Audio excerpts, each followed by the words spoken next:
पूरा ध्यान अपनी आती जाती श्वासों पर।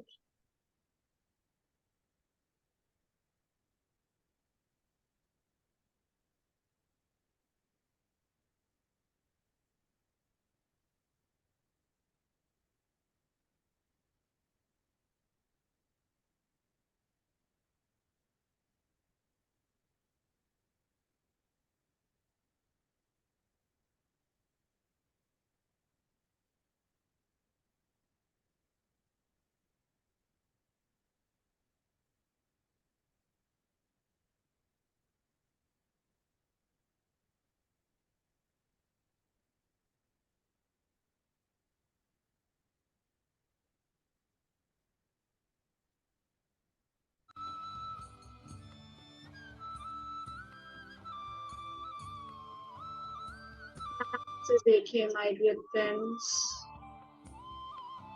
आपकी श्वास छोटी है कि लंबी है, जैसे भी है पूरा ध्यान नेचुरल ब्रेथ पर खींच कर श्वास लेने की कोशिश न करें।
आती जाती श्वासों के साथ बने रहे माय डियर फ्रेंड्स।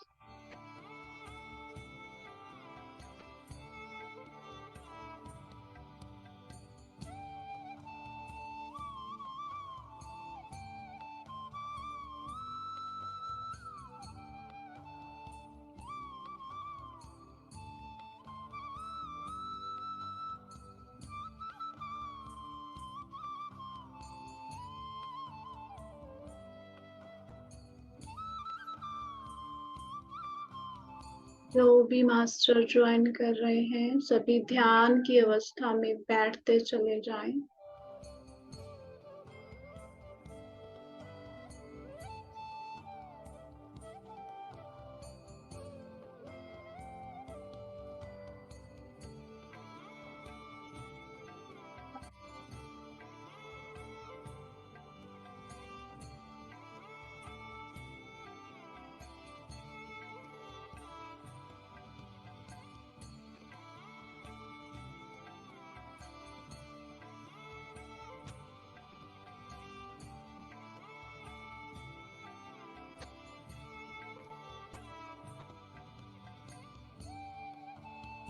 अपनी आती जाती श्वास के साथ एक हो जाए माय डियर फ्रेंड्स।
पूरा ध्यान अपनी आती जाती श्वासों पर माय डियर फ्रेंड्स।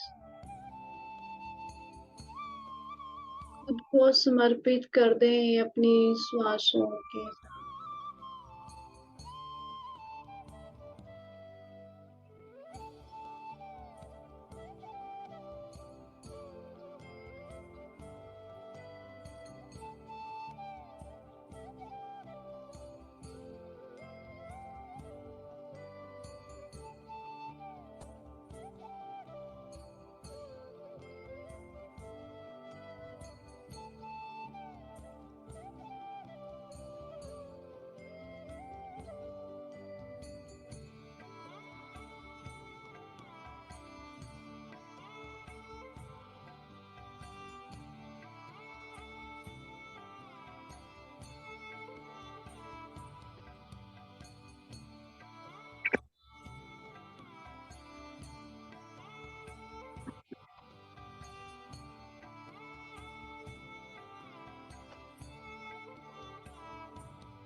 जो भी मास्टर ज्वाइन कर रहे हैं सभी ध्यान की अवस्था में बैठते चले जाएं।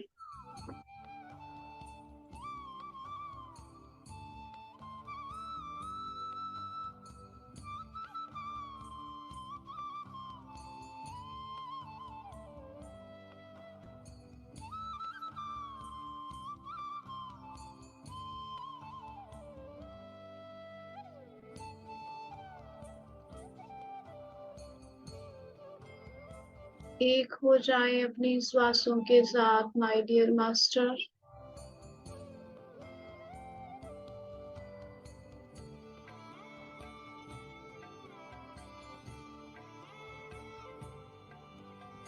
समर्पित कर दे खुद को श्वास गुरु को।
ना कोई सोच, ना कोई विचार,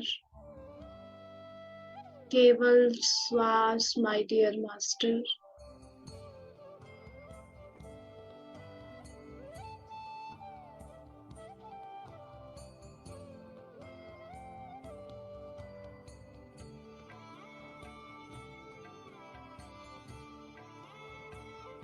विचार आते हैं तो आने दें, उनके साथ लड़े ना। अपना ध्यान वापस श्वास पर ले आए।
श्वास ही केवल एकमात्र साधन है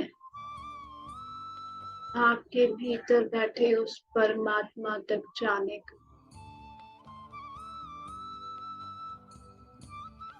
सो माय डियर फ्रेंड्स, अपने श्वासों के साथ बने रहें।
Last 2 minutes, my dear friends.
Last 30 seconds, my dear friends.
सभी डिवाइन एनर्जीज को, सभी गुरुओं को जो हमारे साथ इस ध्यान ज्ञान के सत्र में जुड़े हैं, सबको धन्यवाद देते हुए,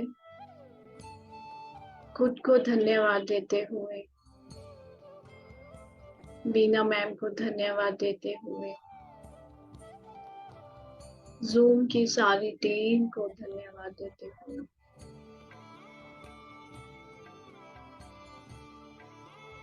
जिनकी वजह से हम ऑनलाइन के ध्यान और ज्ञान ले पा रहे हैं। अपने इंटरनेट सिस्टम, मोबाइल, लैपटॉप को धन्यवाद देते हुए, ध्यान के बाद ज्ञान लेने के लिए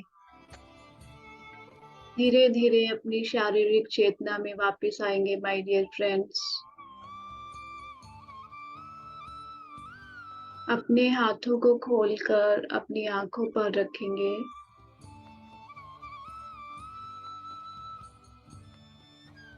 5, 4, 3, 2, 1, 0, 0, 0। धीरे धीरे अपनी आंखों को खोलेंगे। Thank you, thank you, thank you to all of you. Thank you. Lots of gratitude. Thank you. Thank you so much for me.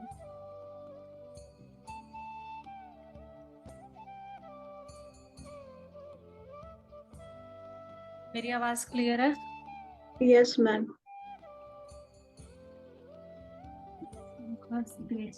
अब हम ध्यान के बाद माय डियर फ्रेंड्स ज्ञान लेने के लिए तैयार होंगे।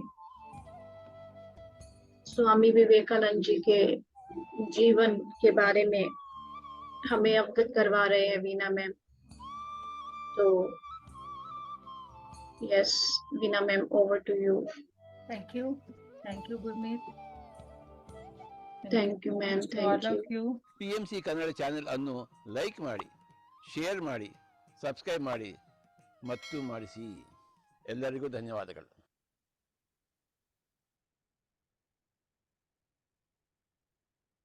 मेरी वॉल्यूम ठीक है? यस मैम, ठीक है, बिल्कुल। Yes, thank you so much. नमस्कार, नमस्कार सभी को, सभी पार्टिसिपेंट को, सभी मास्टर्स को, सभी गॉड्स को। स्वामी विवेकानंद जी की इस सुंदर जीवन यात्रा के साथ हम सब जुड़ रहे हैं। तो अब तक हमने उनके बचपन के बारे में जाना, उनके गुरु के साथ उनकी जो एनलाइटनमेंट हुई उसके बारे में जाना, किस किस तरह से हुई, और फिर हमने उनके गुरु की ब्रह्मलीन होने के बाद उनकी जो आत्मोद्देश्य के साथ जुड़कर उन्होंने आगे कार्य करना था, तो वो भारत यात्रा पूरी थी, उसके बारे में जाना। आज से हमारी जो शुरू हो रही है पहली अमेरिका यात्रा, जो उन्होंने निश्चय किया था कि देश में, भारत में जो आध्यात्मिक ज्ञान है वो बाहर के देशों में देकर वहां से टेक्निकल ज्ञान को और जो वहां की विद्याएं हैं वहां के ज्ञान को यहाँ पर लाने के लिए स्वामी विवेकानंद ने कदम उठाया और वहां की धर्म महासभा में जाकर वहां आध्यात्मिक ज्ञान को देने का निर्णय किया। पहली अमेरिका यात्रा, विवेकानंद को अमेरिका यात्रा पर भेजने में भारतवासियों की भावनाएं तो बहुत प्रबल थी, किंतु कोई व्यवस्थित योजना कुशलता नहीं थी। मतलब कुछ भी ऐसा प्लान नहीं था, ये कहा जा सकता है। ना तो किसी ने वहां से विधिवत निमंत्रण प्राप्त किया था, क्योंकि जो वहां पर धर्म महासभा थी उसके लिए कोई विधिवत जो एक इनविटेशन होता है हर एक कंट्री में किसी बड़े संत को, ऐसा कोई इनविटेशन नहीं था। ना ही धर्म महासभा की पूरी जानकारी हमें पता थी, बस जय जयकार करके भेज दिया गया। किसी ने यह भी नहीं सोचा कि वहां ठिठुरा देने वाली ठंड होगी, उसके अनुकूल वस्तुओं का भी प्रबंध करना चाहिए। विवेकानंद जहाज पर चढ़े तो पहली बार ऐसा हुआ कि वे अपने सामान की देखरेख में ही उलझ कर रह गए। रास्ते में कोलंबो आया, यहाँ उन्होंने भगवान बुद्ध के परिनिर्वाण की शयन मूर्ति के दर्शन किए। उसके बाद वे पिनांग, सिंगापुर, सुमात्रा से होते हुए हांगकांग पहुंचे। यहाँ जहाज 3 दिन ठहरा। उन्होंने दक्षिण चीन की राजधानी कंटन के भी दर्शन किए। उन्होंने देखा कि चीनी महिलाएं किस प्रकार अपने शिशुओं को पीठ पर बांधे हुए दिन रात कठोर कर्म करने में लगी हुई है।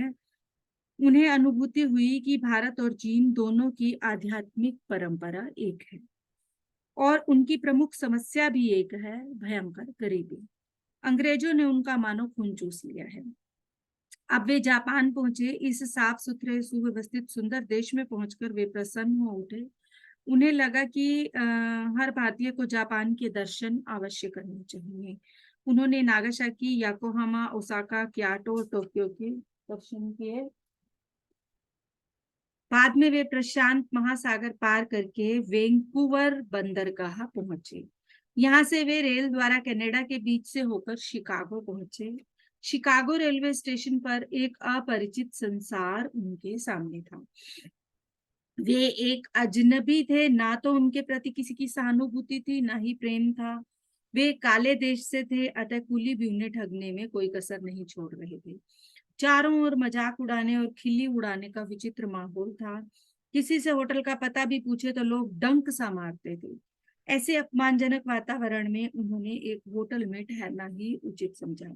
वे जिस होटल में ठहरे वह बहुत ही महंगा था। उन्हें क्या पता था कि यहाँ सब कुछ इतना महंगा है। उन्होंने एक पत्र में अला सिंघा को लिखा कि यहाँ का आवश्यक व्यय मेरे लिए अत्यधिक है।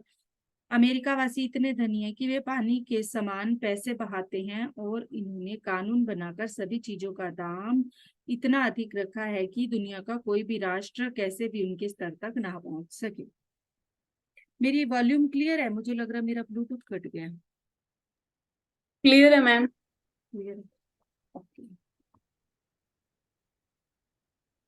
शिकागो में वे 11 दिन ठहरे। इन दिनों में उन्होंने विश्व प्रदर्शनी को बड़े उत्साह और चाव से देखा। उन्होंने मेले में प्रदर्शित हर वस्तु, यंत्र और शिल्प को बहुत बारीकी से देखा। एक दिन उन्हें पता चला कि धर्म सभा सितंबर मास में होगी। उसके लिए उनके पास किसी सभा का परिचय पत्र होना चाहिए। धर्म सभा का प्रतिनिधि बनने की एक तिथि निश्चित थी जो कि बीत चुकी थी, अतः अब उन्हें धर्म सभा में सम्मिलित होने का अवसर नहीं दिया जा सकता था। यह सुनकर वे बहुत निराश हुए। उन्हें लग गया कि अब इस सम्मेलन में उनके लिए कोई जगह नहीं है। इधर उनके पास धन भी समाप्त हो चुका था। शिकागो जैसे महंगे शहर में उनका गुजारा होना कठिन था। उन्होंने मन ही मन निर्णय किया कि वे अमेरिका में ही धर्म प्रचार करेंगे, अतः उन्होंने बोस्टन जाने का निश्चय किया। बोस्टन शिकागो की तुलना में बहुत सस्ता शहर था। उनके पास बोस्टन की एक महिला का परिचय था। यह महिला उन्हें कनाडा आते समय गाड़ी में मिली थी और उसने उन्हें अपने यहाँ आने का निमंत्रण दिया था। अतः वे मिस कैथरीन एबट सैनबॉर्न नामक इस महिला के घर चल पड़े। मिस सैनबॉर्न मासाचुसेट्स प्रदेश में ब्रिजी मीडोज नामक एक कृषि क्षेत्र की स्वामिनी थी, एग्रीकल्चर फील्ड की मालिक थी। 54 वर्षीय यह महिला अपने सब परिचितों को बड़े शौक और उत्साह से एक भारतीय सन्यासी से परिचित करा रही थी। विवेकानंद अपनी शिष्य अला सिंघा को लिखे पत्र में लिखते हैं, यहाँ रहने से मुझे यह सुविधा है कि मेरा जो हर रोज 1 पौंड के हिसाब से खर्च हो रहा था वह बच रहा था, और उसको यह लाभ हो रहा है कि वह अपने मित्रों को बुलाकर भारत से आया एक अद्भुत जीव दिखा रही है। मिस सैनबोर्न के यहाँ रहते रहते उनकी ख्याति फैलने लगी। यहाँ उन्होंने महिलाओं की एक सभा के सामने भारतीय समाज और संस्कृति पर भाषण दिया।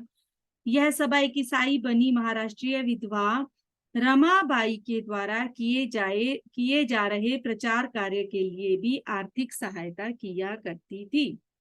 यही उनका परिचय सैनबॉर्न के चचेरे भाई श्री सैनबॉर्न के साथ हुआ। वे एक लेखक, पत्रकार और सामाजिक कार्यकर्ता थे। पहले तो उन्होंने विवेकानंद को संदेह की दृष्टि से देखा, किंतु वार्ता करने के बाद वे उनके प्रशंसक हो गए। यहीं पर विवेकानंद की भेंट स्त्री कारागार की अधीक्षक श्रीमती जॉनसन से हुई। जॉनसन ने उन्हें बताया कि वे जेल को सुधार गृह कहते हैं और अपराधियों के साथ सहृदय व्यवहार करते हैं। उनका उद्देश्य उनको सुधारकर समाज का उपयोगी अंग बनाना है। विवेकानंद इस धारणा से बहुत प्रभावित हुए। वे यह सोचकर चिंतित हुए कि भारत में पतितों के साथ कैसा निम्न आचरण किया जाता है। हार्वर्ड विश्वविद्यालय में यूनानी भाषा के प्राध्यापक Shri John Henry right Swami Vivekananda की ख्याति सुन चुके थे। वे 24 अगस्त 1893 को उनसे मिलने बोस्टन में आए भी थे, परंतु संयोग से मुलाकात नहीं हो सकी। शायद ये ना मिलना ही उनके लिए बहुत अच्छा था, क्योंकि राइट महोदय ने विवेकानंद को एक सलाह के लिए अपने गांव अनीसक्वाम में आमंत्रित कर लिया। राइट महोदय स्वामी जी को सुनकर धन्य हो गए। राइट महोदय की पत्नी लिखती हैं, हिंदू सन्यासी के लिए गेरुए लबादे को देखकर सभी विस्मित रह गए। वे सारी रात उनसे बात करते रहे। सुबह फिर से धर्म विषय पर बात चल पड़ी। बातें इतनी रोचक थी कि पूरा गांव उनसे मिलने के लिए उत्सुक हो उठा। अतिथिगण आते और आत्मविभोर हो उठते। रविवार को जॉन ने गिरजाघर में उनका व्याख्यान रखा और उनके लिए चंदा इकट्ठा किया। एक सभा में कुछ ईसाइयों ने भारतवासियों के जंगलीपन और ईसाइयों की धार्मिकता का बखान किया। तो स्वामी जी ने जो बेबाक वर्णन किया उसने लोगों को चकित और भयभीत कर दिया। स्वामी जी बोले, अभी कल ही की तो बात है, 400 वर्ष से अधिक पहले की नहीं होगी। अंग्रेजों की बात और क्या कहूं, अभी कुछ काल पूर्व ही तो वे बर्बर थे। उनकी महिलाओं के शरीर पर कीड़े रेंगते थे और वे अपने शरीर की घिनौनी दुर्गंध को छिपाने के लिए सुगंध लगाती थी। अत्यंत विभत्स, अभी वे उस बर्बरता से केवल निकल भर रहे हैं। एक श्रोता ने कहा, सरासर बकवास, यह तो कम से कम 500 साल पहले की बात है। विवेकानंद बोले, मैंने कहा ना, कुछ वर्ष पहले की ही बात है। वे बर्बर हैं। भयंकर शीत और अभावों कष्टों ने उन्हें जंगली बना डाला है। वे केवल दूसरों को मार डालने की सोचते हैं। उनका धर्म कहाँ है? वे तो सभ्य हुए हैं केवल अपनी भूख के कारण। परंतु प्रतिशोध लिया जाएगा। कोटि कोटि चीनी चढ़ जाएंगे तुम्हारे ऊपर। हूणों का एक और आक्रमण होगा। सब नारी पुरुष सब चले जाएंगे। फिर से अंध युग का आगमन होगा। क्या यह शीघ्र होगा? एक ने चिंतित स्वर में पूछा। इसके होने में 1000 वर्ष भी नहीं लगेंगे, स्वामी जी ने कहा। तब जाकर उसने राहत की सांस ली। बोस्टन की ही बात है। वे एक विशाल सभा के सामने मेरे गुरुदेव विषय पर प्रवचन दे रहे थे। सहसा उन्हें लगा कि ये भोगवादी अमेरिकी उनके गुरुदेव की पुनीत लीलाओं को क्या समझेंगे। संसार को सब कुछ समझाने वाले ये भौतिकवादी लोग। अतः वे गुरुदेव रामकृष्ण के जीवन प्रसंगों से भटककर अमेरिका की भोगवादी जीवन शैली पर कटाक्ष करने लगे। कुछ कटाक्ष इतने घातक थे कि बहुत से श्रोता मर्माहत हो उठे और सभा से बाहर चले गए। स्वामी जी ने यह सब देख लिया, फिर भी वे शांत नहीं हुए और उल्टे विरोध में और भी प्रखर हो गए। अगले दिन समाचार पत्रों में उनके भाषण की प्रशंसा भी छपी और निंदा भी। निंदा कुछ अधिक थी, फिर भी सब पत्रों ने स्वामी जी की सरलता, निर्भीकता और निष्कपटता की सराहना की। यह पढ़कर स्वामी जी गहरे मौन में चले गए। सहसा उनके मन में पश्चाताप हुआ, आंखों से आंसू बहने लगे। स्वयं से ही बोले, मेरे गुरुदेव ने मुझे किसके विरोध में बोलने के लिए कभी नहीं कहा। वे तो अपने विरोधी से भी प्रेम करते थे। मैंने सबके सामने उनकी निंदा करके गुरुद्रोह का अपराध किया है। मैं अपने गुरुदेव के बारे में बोलने के भी अयोग्य हूँ। स्वामी जी बच्चों के प्रति बहुत अनुरागी थे। यह अनुराग एक घटना से समझा जा सकता था। Swami ji professor John Wright के घर ठहरे हुए थे। एक दिन सवेरे उठते ही उन्होंने क्या देखा? स्वामी जी उनके नन्हे पुत्रों के साथ खेल रहे हैं। वे हाथ में एक छड़ी लेकर उसे इतनी तेजी से घुमा रहे हैं कि छड़ी दिखना बंद हो गई है और चारों ओर एक वृत्त सा नजर आ रहा है। बच्चों को बहुत मजा आ रहा था। राइट महोदय को लगा कि वे इस प्रकार बच्चों का मनोरंजन नहीं कर सकते। तभी अचानक राइट महोदय के पुत्र ऑस्टिन ने स्वामी जी के हाथ को रोका और कहा कि अब वह यह खेल करेगा। स्वामी जी ने तुरंत कहा, नहीं नहीं, यह भी कर लेगा। ऐसी कौन सी चीज? श्रीमती राइट ने डपटते हुए कहा, नहीं बेटा, तू रहने दे, तुझे चोट लग जाएगी। स्वामी जी ने तुरंत कहा, नहीं नहीं, यह भी कर लेगा। ऐसी कौन सी चीज है जो कोई आदमी अभ्यास से नहीं कर सकता? यह कहकर उन्होंने ऑस्टिन की कलाई में विशेष रूप से धागा बांधा और उसे घुमाने के लिए कहा। देखते ही देखते बच्चे उनसे जल्दी ही घुल मिल गए। राइट महोदय के गांव के पास एक शहर था, सालेम। वहां के रहने वाले श्रीमती केट टेनॉट वुड्स के संस्मरण में भी सुनने योग्य है। श्रीमती वुड्स प्रतिष्ठित लेखिका थी। बाल उपयोगी पुस्तकें लिखने के कारण सालेम के समाज में उनकी धाक थी। उन्होंने एक सप्ताह के लिए स्वामी जी को अपने घर अतिथि बनाया। सबसे पहले उन्होंने बच्चों की एक सभा के सामने स्वामी जी का प्रवचन रखा।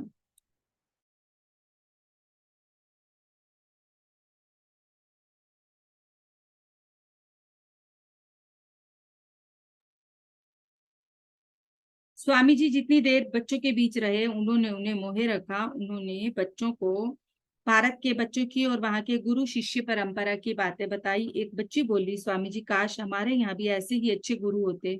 मुझे तो मेरी टीचर ने कल इतना पीटा कि मेरी एक उंगली ही टूट गई।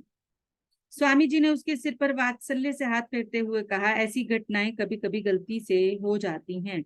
मुझे भी एक बार मेरे अध्यापक ने कान पकड़कर खींचा था तो मेरे कानों से खून आ गया था। परंतु उस घटना के बाद स्कूल में पिटने की मनाही हो गई थी। मेरे कारण और लड़कों का भी फायदा हो गया था। अब तुम्हारे कारण भी अन्य बच्चे मार से बच जाया करेंगे और इसका पुण्य तुम्हें लगेगा। यह सुनते ही वह बच्ची बहुत संतुष्ट हुई और स्वामी जी के प्रति कृतज्ञता से भर उठी।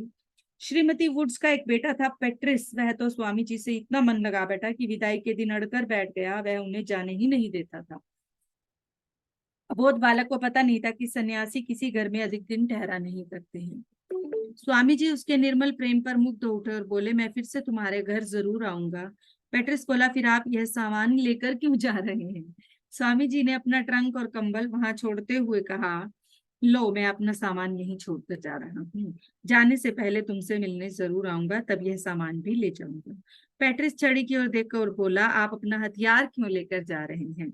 स्वामी जी ने हंसते हुए कहा, अपनी छड़ी भी उसे दे दी और अच्छा लो, यह हथियार भी तुम रख लो। अब पेट्रिस संतुष्ट हो गया और स्वामी जी ने एक छोटी सी संदूकची में कुछ कपड़े और जरूरी सामान रखा और चल दिए। श्रीमती वुड्स ने क्षमा मांगते हुए कहा, स्वामी जी, आपको मेरी और पेट्रिस की वजह से परेशानी उठानी पड़ रही है। स्वामी जी हंसते हुए बोले, पेट्रिस ने तो भगवान के रूप में आकर मेरी यात्रा का बोझ कम कर दिया है। अब मैं अधिक बेफिक्र होकर यात्रा कर सकूंगा। अब तक स्वामी जी यह मन बना चुके थे कि उन्हें धर्म महासभा में बोलने का अवसर नहीं मिलेगा, इसलिए वे किन्हीं अन्य गतिविधियों से समाज में अपनी पैठ बनाना शुरू कर चुके थे। परंतु राइट महोदय उनकी प्रतिभा पर मुग्ध थे। वे बोले, अमेरिकी जनता के सामने अपना परिचय देने के लिए इससे उपयुक्त स्थान हो ही नहीं सकता। विवेकानंद ने कहा, परंतु ना तो मेरे पास कोई परिचय पत्र है, ना ही किसी भारतीय संस्था का प्रतिनिधि पत्र है, मुझे इनके बिना कौन बोलने देगा? राइट महोदय मुक्त भाव से विनय पूर्वक बोले, आपसे परिचय पत्र की मांग करना तो ऐसा है जैसे सूरज से यह पूछना कि उसके पास प्रकाश फैलाने का लाइसेंस है क्या? स्वामी जी ने पैसे की तंगी के बारे में भी कहा। राइट महोदय ने स्वामी जी को धर्म सभा का प्रतिनिधि बनाने का भार अपने ऊपर ले लिया और प्रतिनिधि निर्वाचन समिति के सचिव के नाम पत्र में लिखा, ये इतने बड़े विद्वान हैं कि हमारे सारे प्राध्यापक मिलकर भी इनकी बराबरी नहीं कर सकते। उन्होंने स्वामी जी को शिकागो तक का रेल का टिकट भी खरीद दिया और प्रतिनिधि निवास समिति के नाम पत्र भी लिख दिया। स्वामी जी आनंद पूर्वक 8 सितंबर को शाम 7:55 पर शिकागो पहुंचे। ट्रेन में उन्हें एक सिंधी व्यवसायी मिले, जिन्होंने उन्हें आश्वासन दिया था कि वे उन्हें धर्म महासभा की जनरल कमेटी के सभापति रेवरेंड जॉन हेनरी बैरोज के निवास का पता दे देंगे। परंतु ट्रेन से उतरते ही वे हड़बड़ी में अपने घर चले गए। विवेकानंद ने अपने गाउन में से बेरोज का पता निकालना चाहा, परंतु पता गायब था। वे फिर समस्या में फंस गए। वह जर्मन बहुत बहुल प्रदेश था, लोग उनकी बात समझ नहीं पाते थे। उन्होंने राह चलते अनेक लोगों से बेरोज का पता पूछा, परंतु असफल रहे। वे यह बात भी नहीं समझा पाए कि वे किसी होटल में जाना चाहते हैं। कड़ाके की सर्दी थी, उनके पास रात बिताने का कोई ठिकाना नहीं था। किंग कर्तव्य विमूढ़ होकर वे रेलवे के माल गोदाम में पहुंचे। वहां एक बड़ा सा खाली डब्बा था। रात भर वे उसी में शरण लेकर बैठे। जैसे तैसे रात कटी, गुलाबी सवेरा हुआ। अब वे लेकशोर ड्राइव के किनारे चलने लगे। यहाँ करोड़पतियों के घर थे। विवेकानंद सन्यासियों के समान लोगों का दरवाजा खटखटाकर धर्म महासभा का पता पूछने लगे, परंतु द्वारपाल उन्हें दरवाजे से ही धुतकार देते और कईयों ने उनकी खिल्ली भी उड़ाई तो कईयों ने अपमान भी किया। कालों के लिए उनके मन में इतनी ही जगह थी, वे निराश हो गए। भूख ने भी बेहाल कर दिया। आखिरकार वे थक हार कर सड़क के किनारे बैठ गए और सोचने लगे, शायद माँ को मंजूर नहीं कि मैं धर्म सभा में पहुंचूं। अचानक देवदूत की तरह सामने का महल नुमा दरवाजा खुला और उनमें से एक अत्यंत गरिमाशाली महिला ने आकर पूछा, क्या आप धर्म महासभा के प्रतिनिधि हैं? विवेकानंद ने ऊपर सिर उठाकर देखा तो लगा जैसे स्वयं माँ मुस्कुरा कर उसे निमंत्रण दे रही है। विवेकानंद साथ चल दिए। यह महिला थी Shrimati George W hello. Shrimati hello उन्हें अपने घर ले गई। विवेकानंद ने वहां स्नान किया, नाश्ता किया। श्रीमती हेल के साथ विश्व धर्म सभा के कार्यालय पहुंचे। उन्होंने जॉन राइट का परिचय दिया और उनके द्वारा दिया हुआ परिचय पत्र भी उन्हें सौंपा। बिना कुछ कहे सुने उन्हें प्रतिनिधि के रूप में स्वीकार कर लिया गया। 11 सितंबर 1893 एक विशेष दिवस, इससे ठीक 400 वर्ष पहले कोलंबस स्पेन से चलकर अमेरिका की धरती पर पहुंचा था। इस घटना की स्मृति में चार्ल्स कैरल बोनी के नेतृत्व में शिकागो नगर में वर्ल्ड कोलंबियन एक्सपोजिशन आयोजित हुआ और उद्देश्य था मनुष्य की आज तक की भौतिक और आध्यात्मिक उन्नति को एक साथ प्रदर्शित करना। यह अपने आप में सचमुच अद्भुत कार्य था। इसी आयोजन का हिस्सा थी विश्व धर्म सभा। इससे पहले भी संसार में धर्म सभाएं हुआ करती थी। बौद्धकालीन भारत में अनेक धर्म सभाएं हुई। इस्लाम और ईसाई धर्म के भी विशेष सम्मेलन हो चुके थे, परंतु यह सभा अपने आप में एक अनूठी और लगभग अकल्पनीय विश्व धर्म सभा थी, जिसमें विश्व के सभी धर्मों के प्रतिनिधियों को बेबाक होकर अपनी बात कहने का अवसर मिल गया। जो स्पर्धा थी, संघर्ष था और द्वेष, ऐसे युग में ऐसी धर्म सभा का होना, कंपटीशन का युग, फाइटिंग का युग और एक दूसरे से ईर्ष्या और द्वेष का ये युग, और ऐसे समय पर धर्म सभा का होना 8वें आश्चर्य से कम नहीं था। शायद इसके आयोजन का उद्देश्य भी यह था कि समूचे विश्व में यह स्थापित हो जाए कि ईसाई धर्म ही सबसे उच्च धर्म है। परंतु विधाता को तो कुछ और ही मंजूर था। विवेकानंद ने भारत से विदा लेते हुए स्वामी तुरानंद से कहा था, हरि भाई, यह धर्म सभा इसी के लिए हो रही है, अपनी ओर संकेत करते हुए। मेरा मन ऐसा ही कह रहा है, शीघ्र ही तुम्हें इसका प्रमाण मिलेगा, और हुआ भी यही। 11 सितंबर 1893 प्रातः 10 बजे सोमवार का दिन शिकागो के आर्ट इंस्टीट्यूट में हॉल ऑफ कोलंबस और हॉल की गैलरी में 4000 श्रोता खचाखच भरे हुए थे। ऊपर बालकनी में भी लगभग 3000 श्रोता उपस्थित थे। इसके अतिरिक्त द्वार पर और इधर उधर जहां कहीं भी श्रोता ही श्रोता थे। परंतु शांति इतनी थी कि एक चिड़िया भी अगर पंख फड़फड़ाती तो सारे हॉल में उसकी आवाज सुनाई देती थी। मंच 100 फुट लंबा और 15 फुट चौड़ा। पीछे हिब्रू और जापानी भाषा में 2 उक्तियां लटक रही थी। 2 ग्रीक दार्शनिकों की विशाल मूर्तियां थी।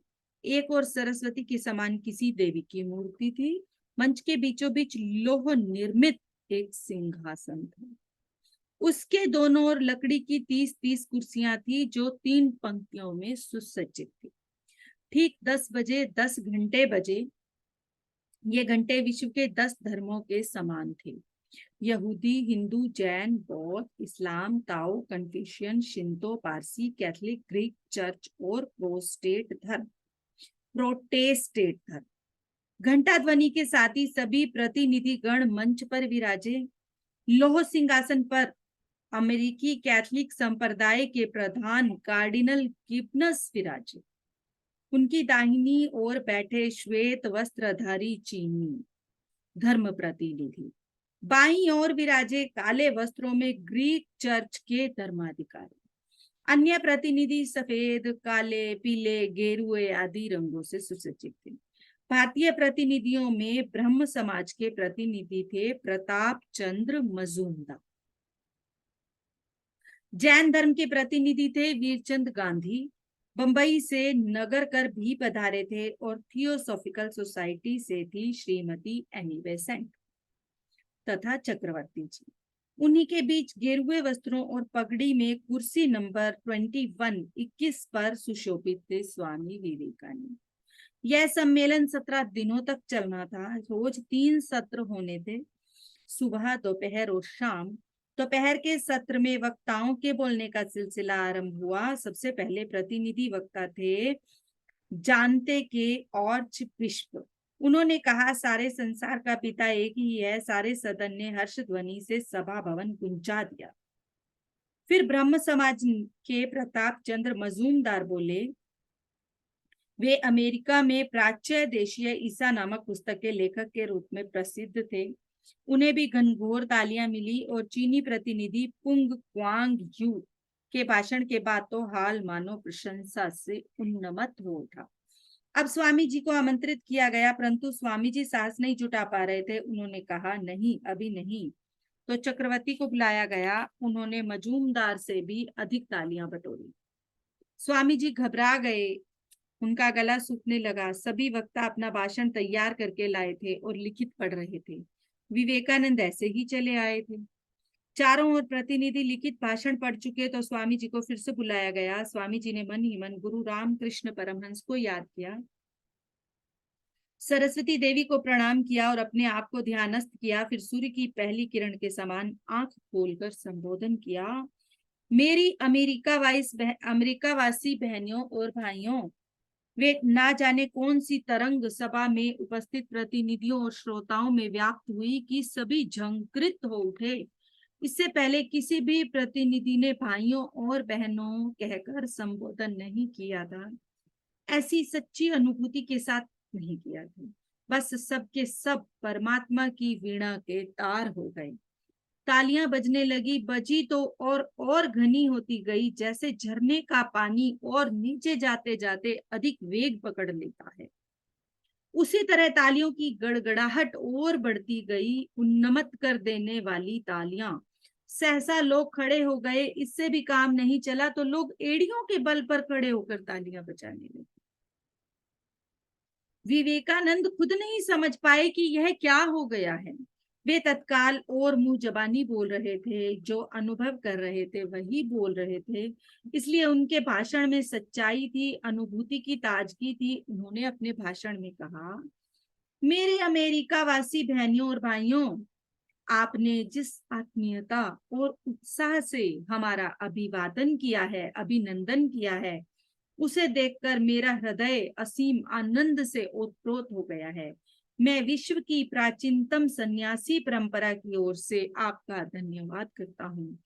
धन्यवाद करता हूँ विश्व भर के धर्मों की जननी भारत भूमि की ओर से और सभी वर्गों संप्रदायों के लाखों करोड़ों हिंदुओं की ओर से। और मैं धन्यवाद करता हूँ इस मंच पर बोलने वाले कुछ वक्ताओं का भी, जिन्होंने पूर्वी देशों से आए प्रतिनिधियों की ओर संकेत करते हुए आपको यह बताया कि दूर दूर देशों से आए ये लोग अपने अपने देश में जाकर इस बात का श्रेय लेना चाहेंगे कि वे ही सहनशीलता का विचार यहाँ से सीख कर गए। मुझे गर्व है कि मैं एक ऐसे धर्म से संबंधित हूँ जिसने विश्व को सहिष्णुता और वैश्विक स्वीकार्यता दोनों का पाठ पढ़ाया है। हम ना केवल वैश्विक मतलब समझ रहे हैं सब, ग्लोबल, विश्व से संबंधित, विश्व से वैश्विक है। सहिष्णुता सहनशीलता में विश्वास रखते हैं, बल्कि सभी धर्मों को सत्य मानते हैं। मुझे गर्व है कि मैं एक ऐसे राष्ट्र से हूं जिसने इस धरा के सभी धर्मों और राष्ट्रों के उत्पीड़ितों और शरणार्थियों को आश्रय दिया। मुझे यह कहने में गर्व की अनुभूति हो रही है कि हमने उन इजरायलियों के पवित्रतम धार्मिक अवशेषों को अपने हृदय में संजो कर रखा, जिनके पवित्र मंदिरों को रोमन अत्याचारियों ने ध्वस्त करके चकनाचूर कर दिया था, जिसके कारण वे उस समय शरण लेने के लिए दक्षिण भारत में चले आए थे। मुझे एक ऐसे धर्म से संबंधित होने पर गर्व है जिसने महान पारसी राष्ट्र के अवशेषों को भी संरक्षण दिया और उन्हें आज तक संभाले हुए है। बंधुओं, मैं आपके सामने एक श्लोक की कुछ पंक्तियां उद्धत कर रहा हूँ। ये पंक्तियां मैं अपने बाल्यकाल से दोहराता आ रहा हूँ और आज भी हजारों लोग इनका प्रतिदिन जाप करते हैं। जिस प्रकार विभिन्न स्थलों और स्रोतों से निकली हुई सभी जल धाराएं अंततः समुद्र में समा जाती हैं, उसी प्रकार हे ईश्वर विविध प्रवृत्तियों से संचालित विविध मार्ग, चाहे वे दिखने में कितने भी विविध, सीधे या वक्र प्रतीत होते हों, सब आप में ही जाकर मिल जाते हैं। यह धर्म सम्मेलन, जो अब तक के सर्वाधिक पवित्र सम्मेलनों में से एक है, इसी बात की स्वीकारोक्ति है। यह मानव गीता द्वारा प्रसारित इस अद्भुत संदेश की प्रत्यक्ष उद्घोषणा है कि जो भी मेरी ओर आता है, भले ही वह किसी भी रूप में आए, मैं उसे प्राप्त होता हूँ। सभी आराधक जो भिन्न भिन्न मार्गों से चलकर मेरी ओर आ रहे हैं, अंततः मुझे ही प्राप्त होते हैं। सांप्रदायिकता, धर्मांधता और उससे उत्पन्न कट्टरता ने इस सुंदर धरा पर अपने पंजे गढ़ा रखे हैं। उसने इस धरती को हिंसा से पाट दिया है, इसे एक नहीं अनेक बार मानव के रक्त से रंजित कर दिया है। उस कट्टरता ने सभ्यता का विनाश किया है और सभी राष्ट्रों की निराशा और अवसाद के गर्त में धकेल दिया है। अगर ये भयानक राक्षस धरती पर ना होते तो मानव सभ्यता आज से कहीं अधिक विकसित और सभ्य होती। परंतु अब समय आ गया है और मुझे प्रबल आशा है कि आज सुबह इस महासभा के अभिनंदन में जो घंटे बजाए गए हैं वे सब प्रकार की कट्टरता के लिए तलवार या कलम की सहायता से बरपाए गए अत्याचारों के लिए और एक ही लक्ष्य की साधना करने वाले विविध धर्म पुरुषों के बीच पल रही द्वेषपूर्ण मलिन भावनाओं के लिए मृत्यु के घंटनाद सिद्ध होंगे। जैसे ही वो सभा समाप्त हुई, सभी प्रतिनिधि विवेकानंद से हाथ मिलाने, उनका स्पर्श पाने, उनकी चरण रज लेने, कोई तो उनके हस्ताक्षर लेने उनकी ओर उमड़ा। विशेषकर स्त्रियों में तो होड़ लग गई। प्रतिनिधियों ने देखा स्त्रियां कुर्सियां फांद कर उनकी ओर बढ़ी चली आ रही हैं। तभी श्रीमती S.K. ब्लाजेट ने मन ही मन कहा था, बेटा यदि तुम इस आक्रमण के सामने अपना मस्तिष्क ठीक रख सके तो मैं समझूंगी कि साक्षात भगवान हो। वे लिखती हैं, सारी श्रोता मंडली निश्चय ही नहीं बता पाती कि स्वामी जी के पहले शब्द सुनते ही वह क्यों हर्ष ध्वनि कर उठी थी। यह कहना होगा कि स्वयं स्वामी जी तथा उनके शब्दों में छिपी किसी अव्यक्त वस्तु ने ही उन्हें इस प्रकार अनुप्राणित कर दिया। सभा समाप्त हुई। विवेकानंद विजयी वीर की तरह अमेरिकी जनमानस पर छा गए, बल्कि विश्व भर के प्रतिनिधियों ने उनका लोहा मान लिया। उस रात वे सबके हृदयों के सम्राट बन चुके थे। उन्हें शिकागो के एक धन कुबेर लियोन महोदय के राजसी महल में ठहराया गया। लियोन महोदय की दक्षिण प्रांत में अनेक चीनी मिले थे। होना तो यह चाहिए था कि वे उस रात फूले न समाते। वे हर्ष और विस्मय के मारे इधर उधर कूदते, जैसे कोई विश्व विजेता अखाड़े में बार बार भुजाएं फड़काकर चीखते चिल्लाते और पैर पटकते हुए अपने विश्व विजयी होने की घोषणा करता है। परंतु विवेकानंद की आंखों में नींद नहीं थी। वे नरम शैया पर सो न सके। अचानक एक निराशा ने, एक अवसाद ने उनके हृदय को घेर लिया और उनके मन में अमेरिका की समृद्धि और भारत की गरीबी का चौड़ा अंतर शोर मचाने लगा। वे इस निराशामयी खाई को देखकर सिंहर उठे। कैसे मिटेगी यह खाई? आंखों में अश्रुओं की धारा बहने लगी। रोते रोते तकिया गीला हो गया। वे बिस्तर से उठे, खिड़की के पास आकर सुदूर अंधकार में देखने लगे। छटपटाहट होने लगी। भावावेग में धरती पर लौट गए और रोकर कहने लगे, माँ, मैं इस नाम यश को लेकर क्या करूं, जबकि मेरे देशवासी घोर निर्धनता में डूबे हुए हैं। मेरे भारत की जनता के मुंह में अन्न कौन देगा? मैं उनकी सेवा में क्या कर सकता हूँ? माँ, मेरा पथ प्रदर्शन करो। अगली सुबह सारे अखबारों पर विवेकानंद छाए हुए थे।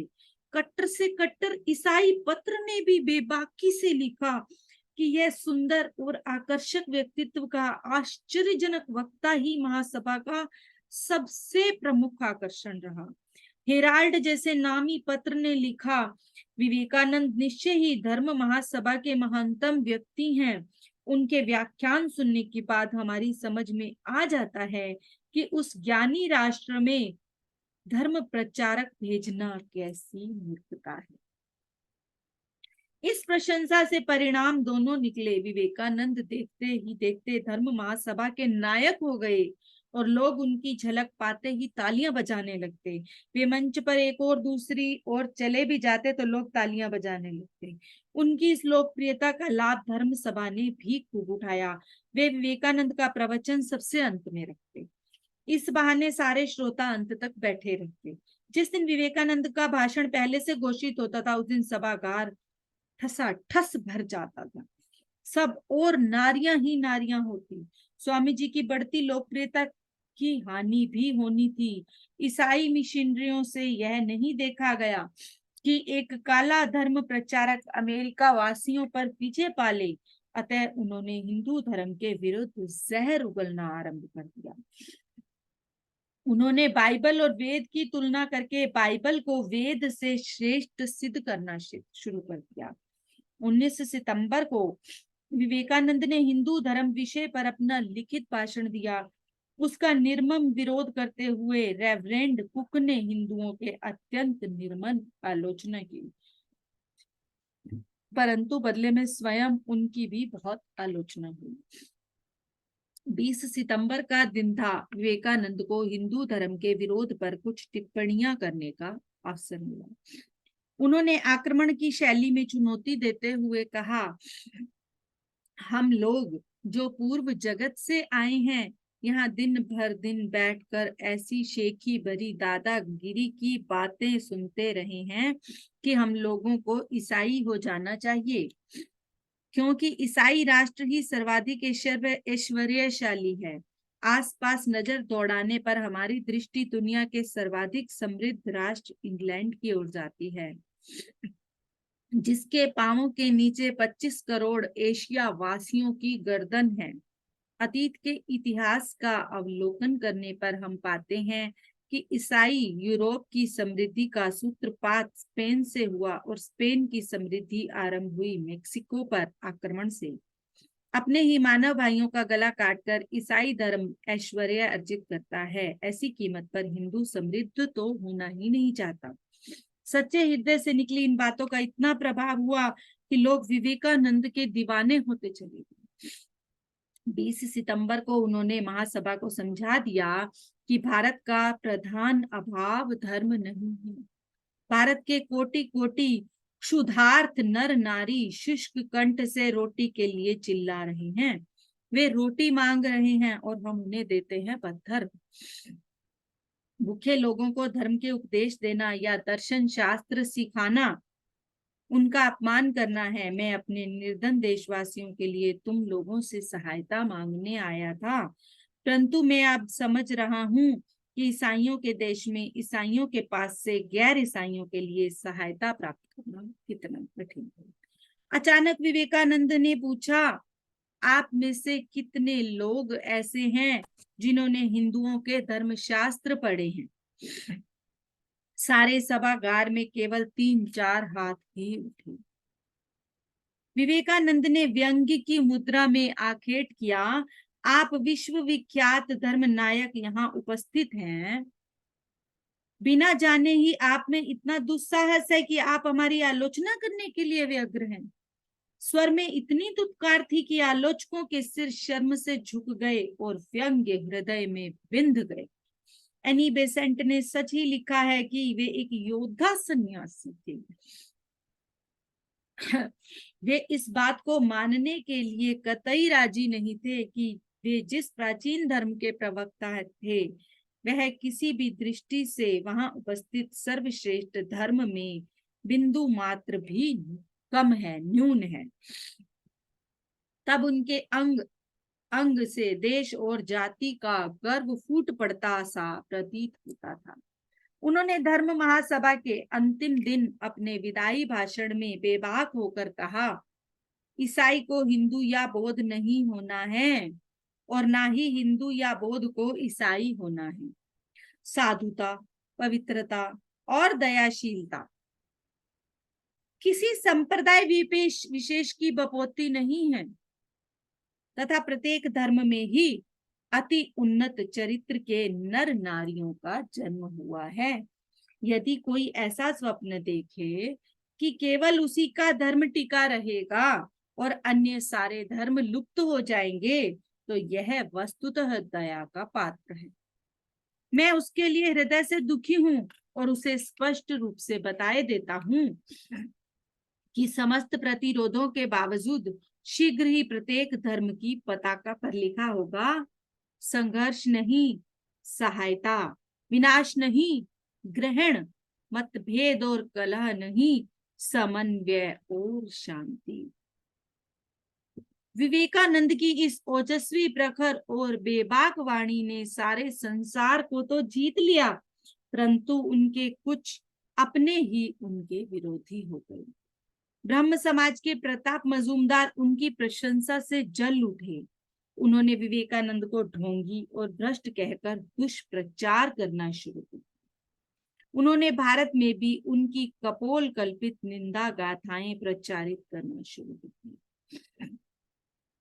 शिकागो के कुछ अनुभव धर्म सभा की ओर से स्वामी विवेकानंद जी के आवास की व्यवस्था 262 मिशिगन एवेन्यू में स्थित श्रीयुत जेबी लियोन के घर पर की गई।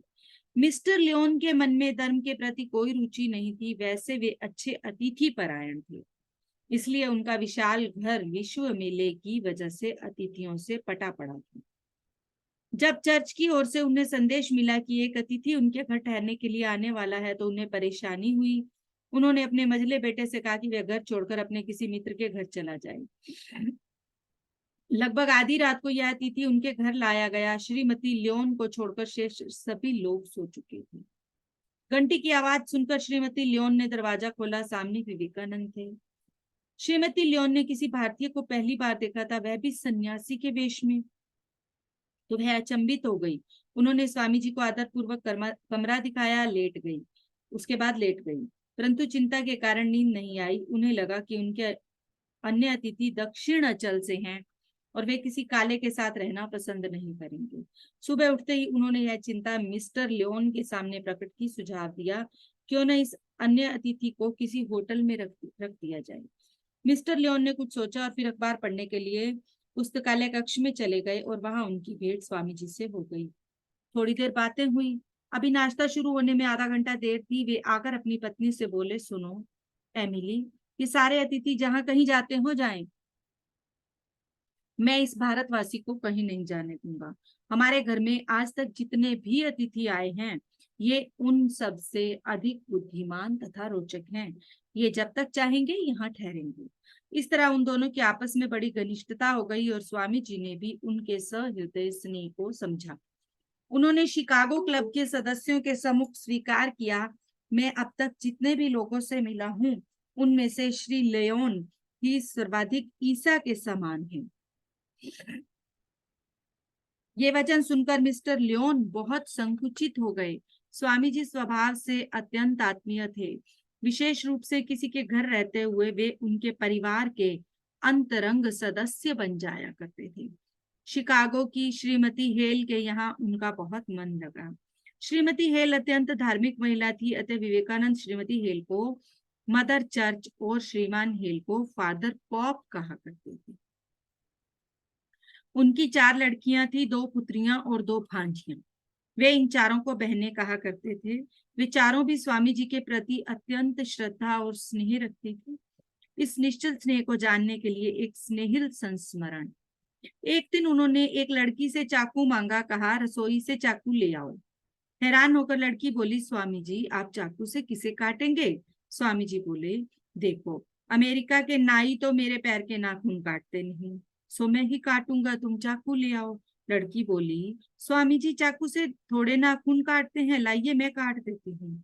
यह कहकर वह नाखून काटने के उपकरण ले आई और उसने स्वामी जी के जूते और मोजे उतारे और पांवों के नाखून काट दिए। अब विनोद पूर्वक बोली, स्वामी जी नाखून काटने के बदले मुझे कम से कम $1 तो मिलना ही चाहिए। अगर नहीं काटता तो कम से कम $3-4 लेता। स्वामी जी कहाँ चूकने वाले थे। बोले, बिटिया महापुरुषों के चरण छूने से सौभाग्य मिलता है, पॉप के चरण छूने के लिए पैसे देने पड़ते हैं कि नहीं? बोली, बाप रे, और फिर हंसते हुए नाचने की मुद्रा में दौड़ गई। इन्हीं दिनों की बात है। Swami ji George W hello के मकान में रह रहे थे। वे अक्सर टहलने और धूप सेवन के लिए लिंकन पार्क चला जाया करते थे। यह पार्क उनके घर के पास था। उस पार्क में से एक महिला अपनी 6 वर्षीय बच्ची के साथ रोज गुजरा करती थी। उसे बाजार से सामान खरीदना होता था। बच्ची के साथ सामान लेते हुए उसे परेशानी होती थी। वह देखा करती थी कि स्वामी जी रोज यहाँ पार्क में बैठे रहा करते हैं। एक दिन वह महिला उनके पास आई और बोली बोली मुझे बाजार से कुछ सामान लेना है, क्या आप कुछ समय के लिए मेरी बच्ची को संभाल लेंगे? स्वामी जी ने कहा, क्यों नहीं। महिला वापस आई तो बेटी भी खुश थी। अब यह सिलसिला कई दिनों तक चला। फिर स्वामी जी वहां से लौट गए। 9 साल बाद जब बेटी 16 साल की हुई तो माँ ने बेटी को स्वामी जी का चित्र देते हुए कहा, क्या तुम अपने इस मित्र को जानती हो? बेटी बोली, हाँ, ये कानंद हैं। वह विवेकानंद को कानद ही समझ सकी थी। माँ ने उसे स्वामी जी के बारे में बताया तो वह उनसे मिलने के लिए आतुर हो उठी और उसका विवाह फिलाडेल्फिया में हो गया। वह वहां रामकृष्ण संघ के एक सन्यासी से मिली और विवेकानंद के प्रति अनुराग दिखाते हुए उनसे दीक्षा ग्रहण की। स्वामी जी की ख्याति दूर दूर तक फैली तो बड़ी बड़ी हस्तियां उनके संपर्क में आने लगी। फ्रांस की एक सुप्रसिद्ध गायिका एमा काल्वे मार्च 1994 में मेट्रोपॉलिटन ओपेरा कंपनी के बुलावे पर शिकागो आई और उन दिनों वह ख्याति के सर्वोच्च शिखर पर थी। स्वभाव से वह अत्यंत उग्र और हठी और भोगपरायण थी, इसीलिए उसके जीवन में शांति का अभाव था। उन्हीं दिनों उसकी इकलौती बेटी आग में जलकर मर गई थी, इसलिए वह भीतर से टूट गई थी। वह कई बार आत्महत्या करने का प्रयास भी कर चुकी थी। उसके मित्रों ने उसे स्वामी जी से मिलने का सुझाव दिया, परंतु हठी स्वभाव के कारण वह नहीं मानी। वह 4 बार आत्महत्या का असफल प्रयास कर चुकी थी। 5वीं बार आत्महत्या की बजाय वह यंत्र चालित सी स्वामी जी के पास आ गई और सेवक ने उसे बैठक खाने में बिठा दिया। वह उन्मादिन के समान एक कुर्सी पर बैठी हुई थी कि बगल के कमरे से एक आवाज ने उसे पुकारा, आओ बेटी, भीतर आओ, डरो मत। कालवे यंत्र के समान वे अंदर चली गई और स्वामी जी का अध्ययन कक्ष था। स्वामी जी एक बड़ी मेज के दूसरी ओर बैठे थे और वे चुपचाप उनके सामने खड़ी हो गई। स्वामी जी शांत स्वभाव से ध्यान की मुद्रा में बैठे थे। उनकी दृष्टि नीचे थी। सहसा वे बोले, बेटी, तुम बड़े अशांत परिवेश से घिरी हुई हो, शांत हो जाओ। यह कहकर वे कालवे के बारे में ऐसी ऐसी बातें बताने लगे जिन्हें उसके अंतरंग मित्र भी नहीं जानते थे। कालवे आश्चर्य में पड़ गई, बोली, आप ये बातें कैसे जानते हैं? स्वामी जी ने मृदु हास्य के साथ आंख उठाकर देखा, मानो कालवे एक शिशु हो गई और कोई निरर्थक प्रश्न पूछ रही हो। बोले, इसमें जानना क्या है? मैं खुली किताब के समान तुम्हारा हृदय पढ़ सकता हूँ। तुम बीती बातें भूल जाओ और फिर से आनंद और उत्साह का जीवन जियो। एकांत में बैठकर अपनी बीती बातों का चिंतन मत करो। अपनी भावनाओं को उदात्त बनाओ। यह तुम्हारी कला के लिए और आध्यात्मिक जीवन के लिए भी जरूरी है। एमा काल्वे कहती हैं, मेरा हृदय आनंद से परिपूर्ण हो गया। उनके चरित्र की निर्मलता और सच्चाई ने मेरे मन में श्रद्धा जगा दी। और अमेरिका के धन कुबेर रॉकफेलर को कौन नहीं जानता। वे अत्यंत सुदृढ़, स्वेच्छाचारी और प्रबल इच्छा शक्ति वाले इंसान थे। उन्होंने अपार धन कमाया था। इसी दंभ के कारण ना तो वे किसी की सलाह मानते थे और ना ही किसी से प्रभावित होते थे। उन्होंने उन दिनों सब और विवेकानंद का डंका बज रहा था। सब लोग उनसे मिलने आ रहे थे। रॉकफेलर तब तक भी स्वामी जी की ख्याति पहुंची, किंतु उन्होंने उन्हें नाचीज मानकर उस पर ध्यान नहीं दिया। कुछ दिनों के लिए स्वामी जी रॉकफेलर के एक व्यवसायिक मित्र के यहाँ ठहरे। मित्र ने स्वाभाविक रूप से रॉकफेलर को भी स्वामी जी से मिलने पर निमंत्रण दिया, परंतु रॉकफेलर नहीं आए। एक दिन ना जाने किस प्रेरणा से वे अपने मित्र के घर पहुंचे और बटलर ने जैसे ही दरवाजा खोला, वे उसे धकेलते हुए बोले, मुझे उस हिंदू सन्यासी से मिलना है। बटलर उन्हें स्वामी जी के कक्ष की ओर ले गया और स्वामी जी ने अपने अध्ययन कक्ष में लिखने की मेज पर कुछ काम करने में व्यस्त थे। रॉकफेलर को यह देखकर आश्चर्य हुआ कि स्वामी जी मुंह नीचे करके अध्ययन ही करते रहे। उन्होंने उनकी ओर आंख उठाकर भी नहीं देखा। थोड़ी देर बाद स्वामी जी ने मुंह नीचे किए हुए ही रॉकफेलर को उनके अतीत के बारे में बताना शुरू किया। रॉकफेलर को हैरानी हुई कि जो घटनाएं स्वामी जी बता रहे थे उनके बारे में उनके सिवा और कोई नहीं जानता था, परंतु रॉकफेलर ने तो प्रभावित होने की कसम खा रखी थी। अब विवेकानंद ने उन्हें कहा, यह जो धन तुमने संचित किया है यह तुम्हारा नहीं है, तुम तो इसके संरक्षक मात्र हो। भगवान ने तुम्हें यह धन दौलत इसलिए दिया है ताकि तुम लोगों की भलाई कर सको। रॉकफेलर से यह उपदेश सुना नहीं गया। वो मुंह बिचकाने लगा और पैर पटकने लगा। भला किसी की क्या हिम्मत कि उन्हें उपदेश दे और सलाह दे। वे लगभग उनका अपमान करते हुए मुंह बनाते हुए कमरे से बाहर चले गए। एक सप्ताह बाद रॉकफेलर फिर बिना सूचना दिए स्वामी विवेकानंद के कक्ष में आए। अब भी ऐंठन तो बनी हुई थी, मगर कुछ कम। स्वामी जी पहले की तरह अध्ययन में लीन थे। रॉकफेलर ने स्वामी जी का ध्यान भंग करते हुए एक कागज उनकी मेज पर फेंक दिया। बोले, लीजिए महाशय, अब तो आपको संतोष हो गया होगा। स्वामी जी ने आंखें बिना उठाए उस पत्र को पढ़ा और रॉकफेलर ने अपनी विपुल धनराशि खर्च करके एक सेवा संस्थान चलाने का काम शुरू कर दिया था। रॉकफेलर गर्व से बोले, आप चाहें तो मुझे धन्यवाद दे सकते हैं। विवेकानंद ने सिर उठाया, बोले, धन्यवाद तो आपको मेरा करना चाहिए। यह रॉकफेलर का सार्वजनिक कल्याण हेतु पहला बड़ा दान था। स्वामी जी ने श्रीमती लियोन के घर रहते हुए ऐसी आत्मिकता बना ली थी कि जैसे वे परिवार के अंतरंग सदस्य हों। एक समय ऐसे आया कि भाषण देने के बाद लोग उन्हें पैसे देने लगे, परंतु उनके पास तो कोई बटुआ था नहीं।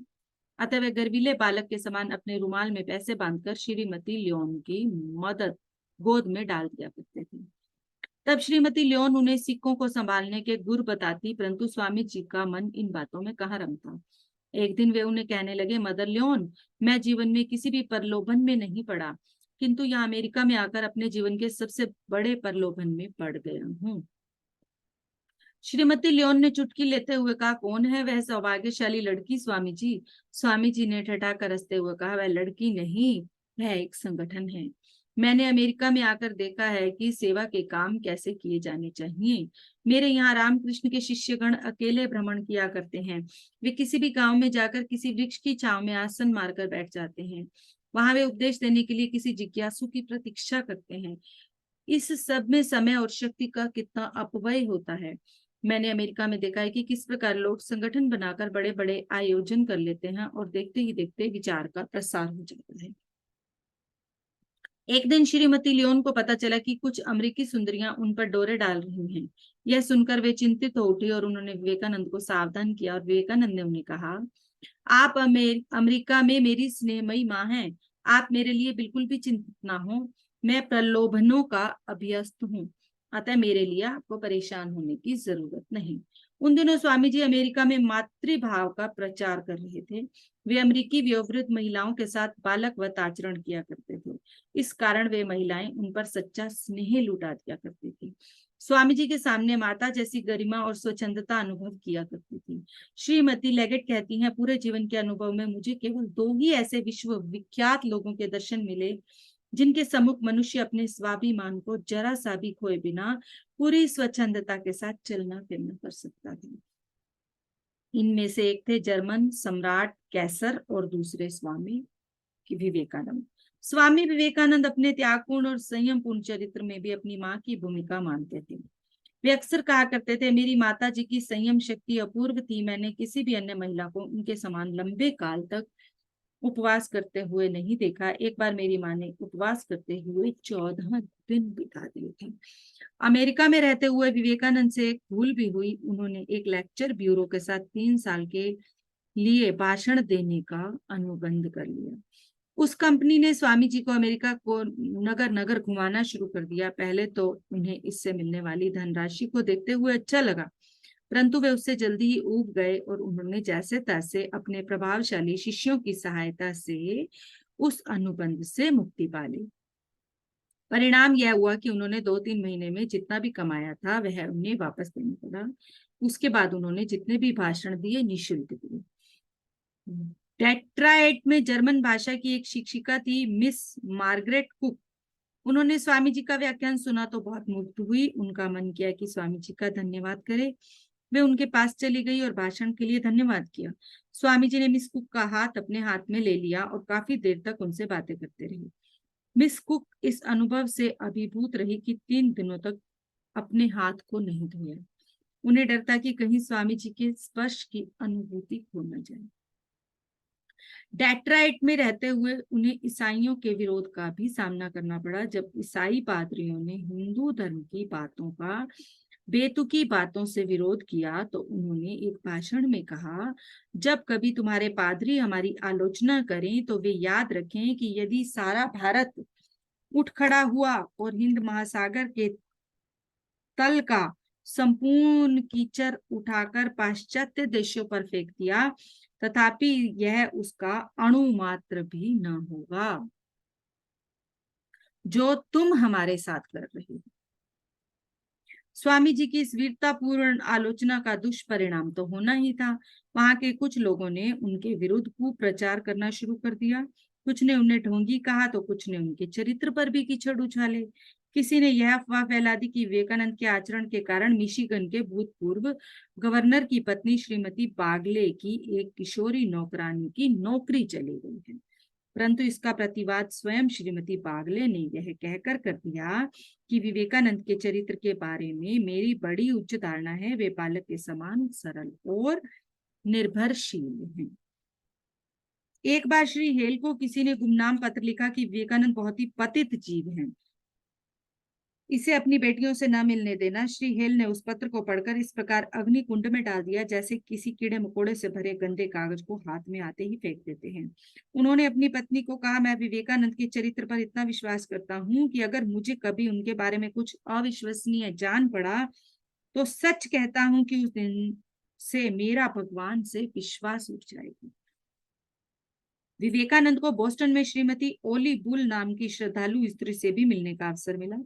वे विवेकानंद पर बहुत कृपा भाव रखती थी। उन्होंने अपने घर में अनेक भाषण रखवाए। प्रसिद्ध दार्शनिक विलियम जेम्स से भी स्वामी जी की भेंट हुई। स्वामी जी ने उन्हें समाधि में डूबने की कला सिखाई। रॉबर्ट इंगरसोल उन दिनों के सुप्रसिद्ध वक्ता थे। उन्हें एक भाषण के 1 लाख रुपए मिल जाते थे, परंतु वे थे निपट भोगवादी और उपयोगितावादी। वे धर्म, आत्मा, परमात्मा जैसे विषयों को संदेह की दृष्टि से देखते थे और अक्सर इनका मजाक उड़ाया करते थे।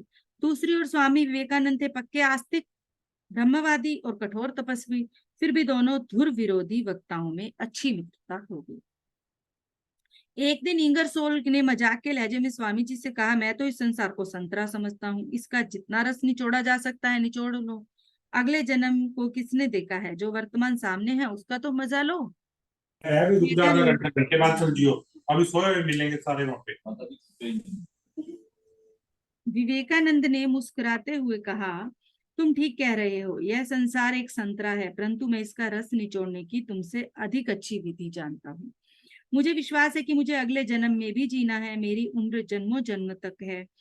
तुम जल्दबाजी में रस निकाल रहे हो। जल्दबाजी में रस पीने से कभी मजा नहीं आता। मुझे कोई जल्दी नहीं है। मेरी तो घर गृहस्थी भी नहीं है। मेरे लिए हर मनुष्य ही परमात्मा है। म्यूट रखें प्लीज, मैं म्यूट कर रही हूँ, आप अनम्यूट कर रही हैं।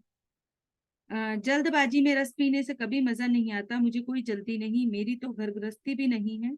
मेरे लिए हर मनुष्य ही परमात्मा है। इसलिए मैं सभी से प्यार करता हूँ और उनके प्यार भरे आनंद में जीता हूँ। इसलिए मैं तुमसे 10,000 गुना रस निचोड़ लेता हूँ।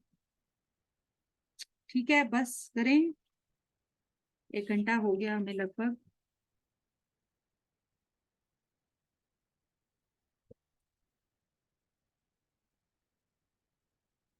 हाँ जी,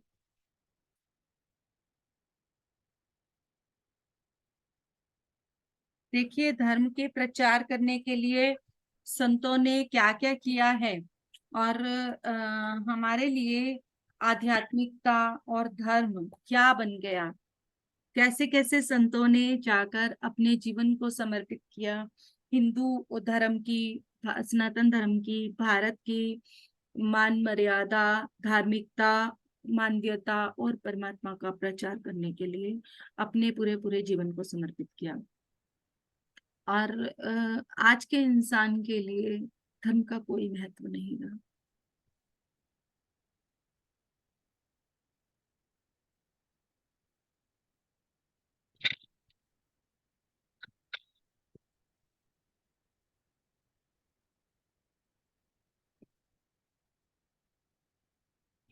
यस मास्टर्स।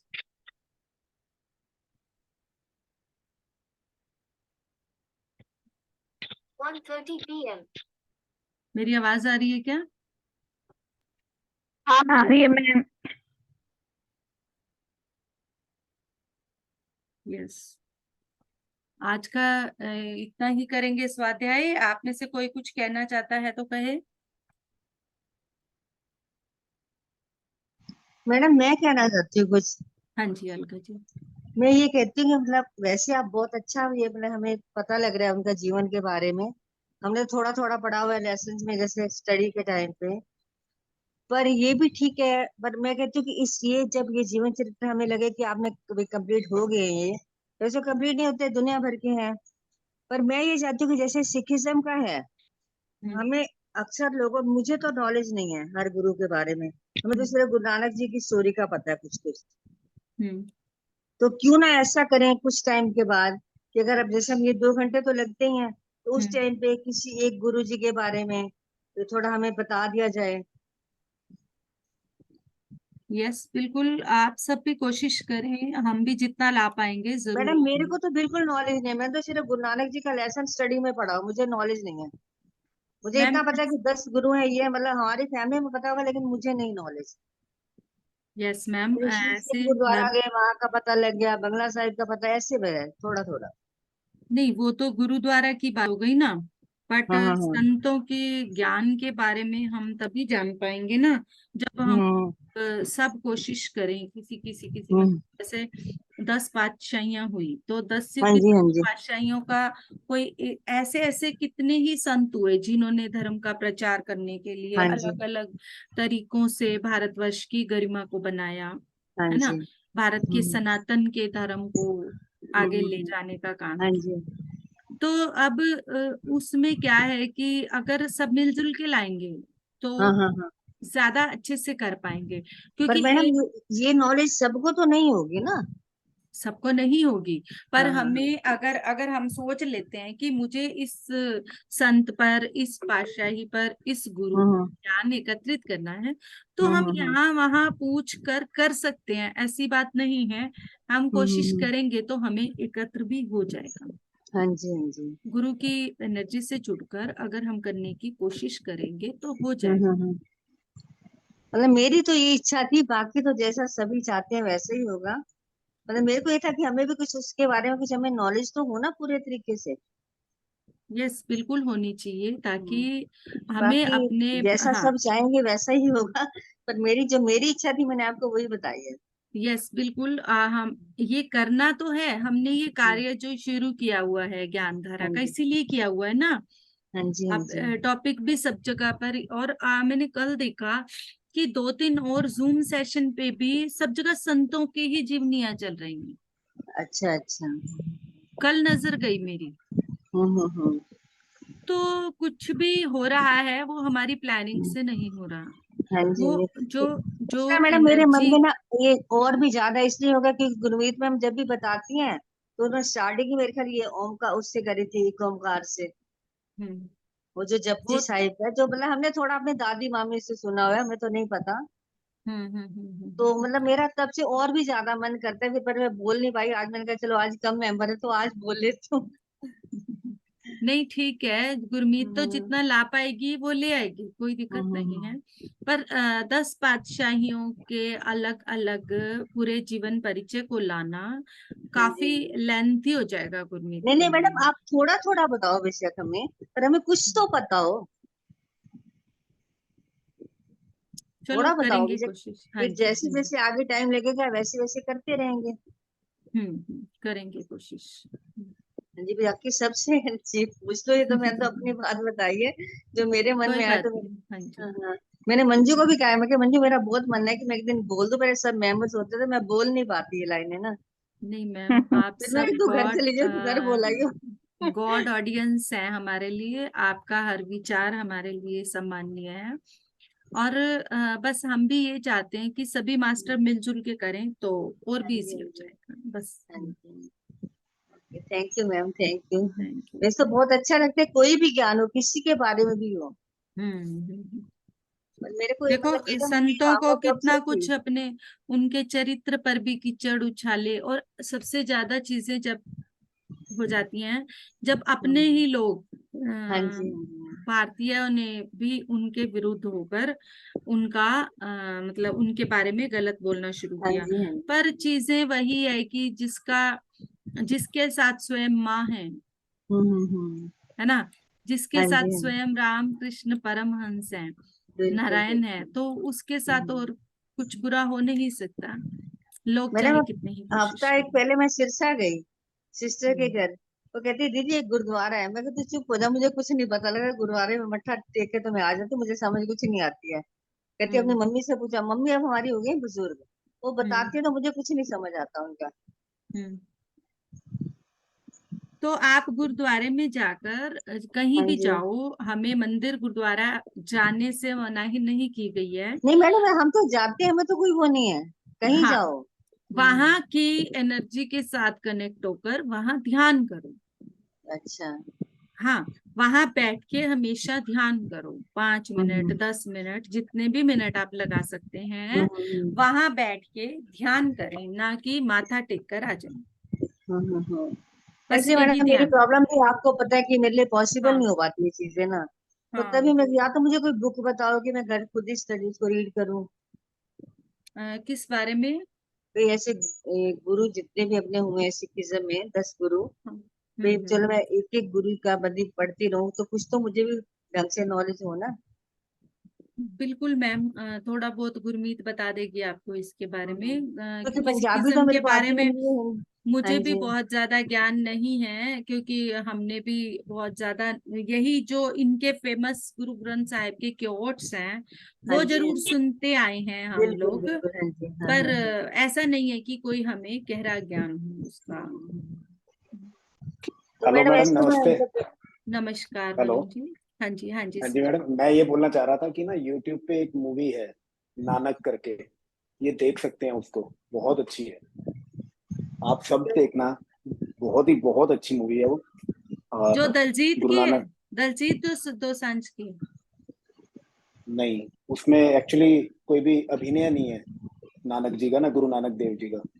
अच्छा, बहुत अच्छी मूवी है, तो मैंने तो काफी बार देखी है, बहुत बढ़िया मूवी है वो। नानक के नाम से कह रहे हैं ना? हाँ जी हाँ जी हाँ जी हाँ जी, 2 घंटे हम्म, 17 मिनट की है। नहीं तो मैं इनको, आपको और उनको व्हाट्सएप कर दूंगा, यस। ठीक है। आप कहाँ लिंक से शेयर हैं कर वरुण दूंगा। सर? मैडम मैं सिरसा से हूँ। ओके, आपसे जो पहले बात हुई थी वही डॉक्टर है क्या? हाँ जी हाँ जी हाँ जी, वरुण घर। Okay sir. आप कोई अपना, आप अपनी तरफ से कोई इंफॉर्मेशन, कोई गुरु के बारे में, किसी संत के बारे में लाना चाहते हैं क्या सर? मैंने मैडम, मैंने तो काफी टाइम पहले शुरू किया था मेडिटेशन, आज से लगभग 20 साल पहले करीब हम्म, करीब। और बच्चा सा था और भगवान ढूंढने चला था, यूँ समझ लो, हम्म, कि कहाँ है, होते भी हैं या नहीं होते हैं, क्या है क्या नहीं।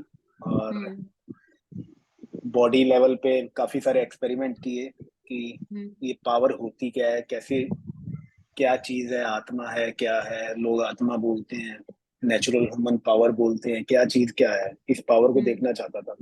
तो इससे हम्म, रिलेटेड काफी सारे एक्सपेरिमेंट किए लोगों पे भी और खुद पे भी। तो हम्म, जो चीजें पता लगी तो बहुत अलग थी वो चीजें। तो एक ह्यूमन बॉडी के अंदर इतनी पावर है कि आप कुछ भी कर सकते हैं, कुछ भी। यस, यस, एवरीथिंग मैंने इज यहाँ पॉसिबल। यहाँ तक कि एनेस्थीसिया भी दिया हुआ है, हम्म, एनेस्थीसिया करके आप काट सकते हो आदमी को पूरा, वो कुछ भी नहीं बोलेगा, तो आराम से रिलैक्स होके अपना पूरी सर्जरी करा लेगा। हम्म, शरीर की एक एक चीज को हम रोक सकते हैं ब्रेन से। यस, तो ऐसी ऐसी बिल्कुल। चीजें। तभी तो वो चीज बोली गई है ना डॉक्टर जो डिस्पेंजा के द्वारा, वी आर प्लेसिबो। जी, यस प्लेसिबो, वो, yes we are placebo effect, placebo. Yes. हाँ, तो वो इसीलिए बोली गई है जो डिस्पेंजा के द्वारा, क्योंकि उन्होंने अपना पूरा ट्रीटमेंट इसी के ऊपर किया। जी पूरी की पूरी जो हड्डियां थी उनकी टूट गई थी। कोई जी डॉक्टर, सभी डॉक्टर्स ने जोड़ने के लिए मना कर दिया था, जुड़ ही नहीं सकती, सभी ने कह दिया था। जी। तो उसी बेस पे ये सब वो कर पाए थे। मैं काफी लोगों के साथ टच में रहा हूँ मैडम, मैंने काफी बुक्स पढ़ी हैं इन चीजों पे, और हम्म। तो लोगों आप को अपना पढ़ा है, ज्ञान यहाँ सुनाया। लेकर आए सर, थोड़ा बहुत जो भी आपको है। ठीक है मैडम, ठीक है, मेरे को जितना पता है मैं आप सबको शेयर करूंगा। अगर नहीं तो आप अगले, इतने साल से देखिए सर, क्या होता मैं है, मैं इस टॉपिक पे कम से कम 2-3 दिन तक बोल सकता हूँ। मेरे पास इतना क्या इतना आप भरा अपना हुआ है। वीडियो ऑन कर सकते हैं सर? एक मिनट मैडम। हाँ जी। एक्चुअली क्या होता है सर, ये चीज हमें बता भी दी गई है बहुत सारे संतों के, उसमें हमें जो ज्ञान दिया जाता है वो हमें शेयर करने के लिए दिया जाता है। आपके पास जो ज्ञान है, जब तक आप उसे शेयर नहीं करेंगे तब तक आप उसका वो बेनिफिट नहीं ले पाएंगे जो आपको मिलना चाहिए था। बट कई बार ऐसा लगता है ना कि मैडम किसी को क्या मतलब बताना, क्यों। मैं एक्चुअली वैसे बहुत कम बोलता हूँ, अपने अपने आप में ही रहता हूँ, रिलैक्स रहता हूँ, बड़ा अच्छी सी फीलिंग रहती है हमेशा ही। बहुत कम चांसेस होते हैं कि गुस्सा आता है कई बार गुस्सा आ भी जाता है। बट ओवरऑल बहुत सारी चीजें देखी हैं, जर्नी देखी है पूरी की पूरी। अपनी लाइफ से बहुत खुश हूँ। मतलब जो मैंने किया, इस मेरे को मिला, जो ये टच मिला, मेडिटेशन किया, लोगों को करवा भी रहा हूँ। कभी भी कोई पेशेंट आते हैं, उनके साथ जब बात करते हैं, मिलते हैं, तो उनसे बात करके बड़ा अच्छा फील आता है, बहुत अच्छा लगता है। तो सर एक्चुअली क्या है कि एक मेडिटेटर के लिए ना ये एक कॉमन उसकी फीलिंग होती है कि बोलना कम अच्छा लगता है, साइलेंट रहना अच्छा लगता है। पर जी एक मेडिटेटर होने के साथ साथ हम लोग यहाँ पे ये सभी चर्चा कर रहे हैं क्योंकि आप कभी ज्वाइन में होते हैं, कभी नहीं होते हैं। जी जी तो जो हमारा कार्य है ना सर, जी जो हमारा कार्य है वो क्या है? शेयरिंग। जी क्योंकि स्वामी विवेकानंद की जो हम बुक कर रहे हैं उसमें भी स्वामी विवेकानंद क्या चाहते थे, अगर आपने हमारी ये बुक पूरी सुनी हो शुरू से, वो भी एक गहन समाधि चाहते थे, चुप रहना चाहते थे। पर रामकृष्ण परमहंस जो थे वो उनको उसका अनुभव करा के उनकी उस विद्या पर ताला लगाकर चले गए कि जब तक जो काम तुमसे कराने के लिए तुम्हें ये बॉडी मिला है, जो ज्ञान मिल रहा है, जब तक तुम वो काम नहीं करोगे तब तक तुम उस गहन समाधि में नहीं जा सकते।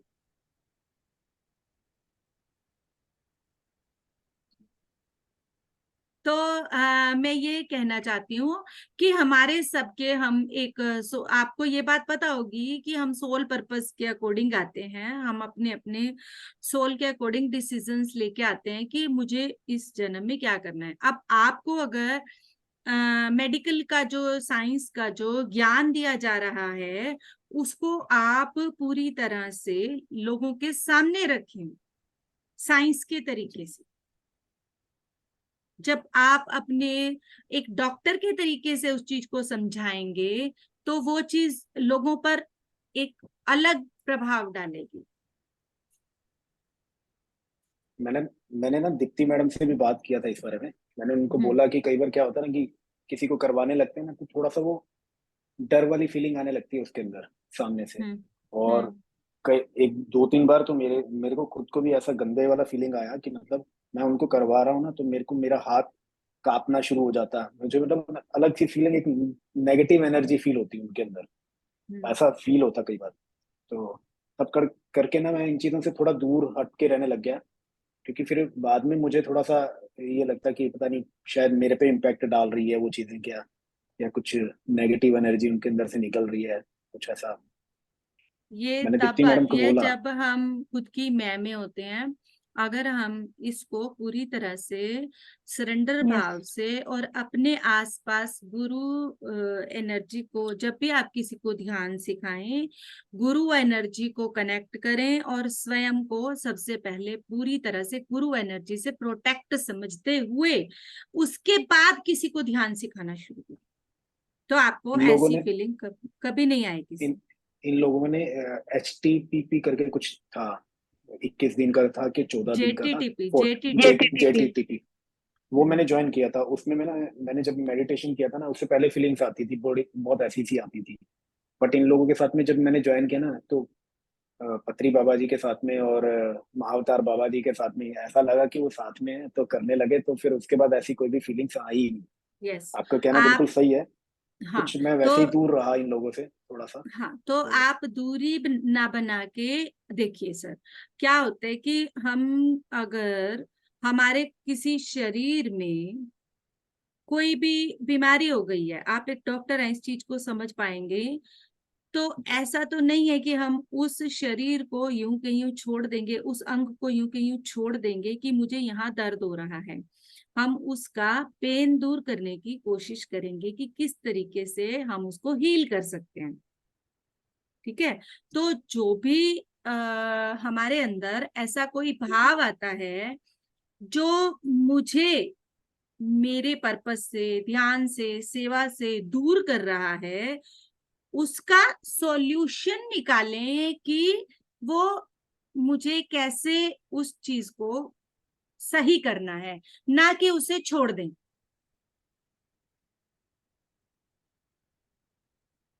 थोड़ा सा टच वो नहीं रहा, अलग हो गया, इस कारण से कुछ चीजें रही बीच में। बट बीच में अभी काफी ज्वाइन किया है तो अच्छा चल रहा है। सुबह में भी कर रहा हूँ, अपने आप से कर रहा हूँ, तो अच्छा है ओवरऑल। बट आप ठीक चल इसको रहा शेयर जरूर करें अपने ज्ञान को। आपको जो भी मेडिकल साइंस के माध्यम से ज्ञान है, है। जी उसको किस तरीके से आप ला सकते हैं ध्यान में बैठ जी के मास्टर से गाइडेंस लेते हुए, उसको लाएं सर। ठीक है मैडम। ठीक है sir, thank you sir, nice to talk you. Thank you madam.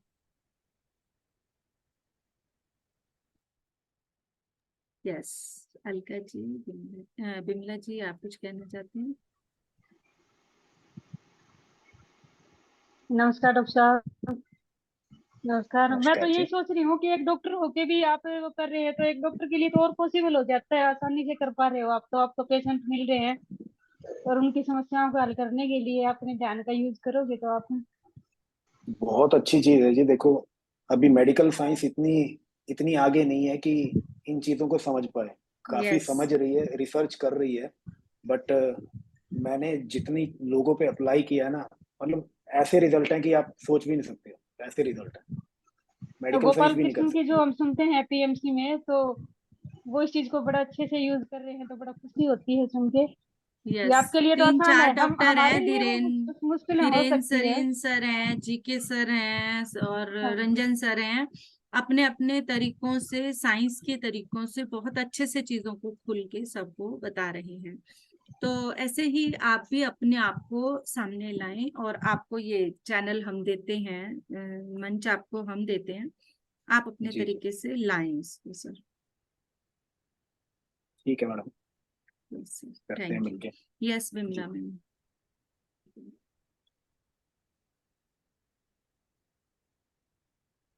Vimla ma'am, आप आज के इस पे कुछ कहना चाहती हैं? आज मैं अपना सुबह का अनुभव शेयर करना चाहती हूँ मैडम। आज मेरे को बहुत खुशी हो रही है। यस, जब रोज दीप्ति मैम ने अनुभव हो रहे करवाया हैं था आपका। सुबह। अच्छा, यस मैम। सुबह जब हम्म। दीप्ति मैम ने करवाया था, तो मैंने अपने आप को एक लाइट सोल के रूप में देखा, और ट्रैवलिंग भी की थोड़ी, पेड़ों के ऊपर से जाके उनसे ऊपर फील किया। और जब मैं नीचे आने लगी ना, तो मेरे को डर फील हुआ। मैं रुक के वहां, और फिर अपने आप से वो कि परमात्मा तेरे साथ है, तेरे को डर किसका है। फिर मैं धीरे धीरे धीरे धीरे नीचे आई। बहुत ये अच्छा। अनुभूति बड़ी बड़ी अच्छी अनुभूति थी। आपने एस्ट्रल ट्रेवल कर लिया आज, अपने शरीर से यस मैम। बाहर और अपने होने आप को का। एक लाइट रूप में जो देखा, हाँ, प्रकाश रूप में देखा। सूक्ष्म शरीर तो प्रकाश रूप में ही होगा ना मैम, क्योंकि जो हाँ जी, मैं बाहर पहले जाता है। ट्रैवलिंग की थी तो मैं अपने आप को बॉडी रूप में ही देख पा रही थी मैडम।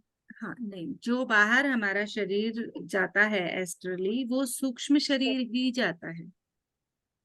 आज मैंने अच्छी तरह से फील किया मैडम इस चीज को। Yes, very nice, thank you. चलते हैं अभी, और बाद का सेशन तो ये अभी वो जुड़े तो नहीं है, देखते हैं इवनिंग सेशन का 5 बजे के बाद है, तो अपना ये सेशन 3, अब क्या टाइम है, हाँ 3 बजे कर लेंगे आज। हो सकता है 5 बजे ऑफलाइन सेशन वाले आ जाएं। मैम मैं तो मतलब दोपहर का सेशन थोड़ा मेरा तभी आना जाना लगे रहेगा, क्योंकि मैंने ऑफलाइन मैंने भी शुरू कर दिया स्टूडेंट्स का। तो कोई बात नहीं, यस, करिए। 3 बजे जो आप ट्यूशन सेंटर पे जा रहे हैं?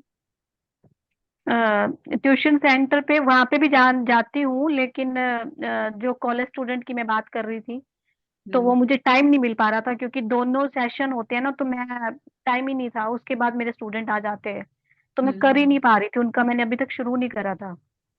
तो मैं आज कॉलेज स्टूडेंट वालों को मतलब बुला रही हूँ कि आप आके करो। तो जैसे वो बोलेंगे, अगर मुझे जाना पड़ेगा तो मैं जाऊंगी, अगर वो आएंगे तो हाँ ठीक है। यस। तो आपने कोई पीडीएफ तैयार की है या सिर्फ ध्यान का ही बताएंगे? अभी मैम मैं सिर्फ ना उनको श्वासों पे ही, क्योंकि अगर उनको ऐसे पहले कुछ दिखाया जाता है ना, मुझे दिखाऊंगी थोड़े टाइम में, तो कुछ लोग ना मतलब वही मिथ बने हुए हैं, गलत पता नहीं क्या करवाते हैं, ये मैं क्या होता इसीलिए तो है। हमें वो पहले बताना चाहिए ना। तो नहीं, उनको अभी पता नहीं है ना कॉस्मिक एनर्जी क्या है क्या नहीं हाँ है, तो तो पहले बताओगी तभी पता चलेगा ना। स्पिरिचुअल ये रियलिटी का, उन्हें बताऊंगी सुनो मैं। सुनो, 1 मिनट यस यस। सुनो। 10 से 15 मिनट का एक स्पिरिचुअल रियलिटी का वीडियो है, यस मैम। ठीक है? वो उनको जरूर दिखाना, ताकि जब वो ध्यान में बैठे, सबसे पहले तो ये बताना है आपको, मैं आपको बताती हूँ कि व्हाट इज मेडिटेशन, यस आपके अकॉर्डिंग व्हाट इज मेडिटेशन। उसके बाद ये बताना है कि यंग स्टूडेंट्स को ध्यान क्यों करना चाहिए, क्या फायदे हैं, वो क्यों करें ध्यान। यस, वो तो मेरे स्टूडेंट बताएंगे क्यों करना नहीं, चाहिए। वो चीज बाद में, वो चीज बाद में लेना, जो नहीं उनके नहीं, वो एक्सपीरियंस उनके है। उनके वही जो उनके वो बातें नहीं बतानी, वो तो मैंने उनको मना किया होगा कि आप किसी से नहीं बताओगे, लोग आपको गलत समझेंगे।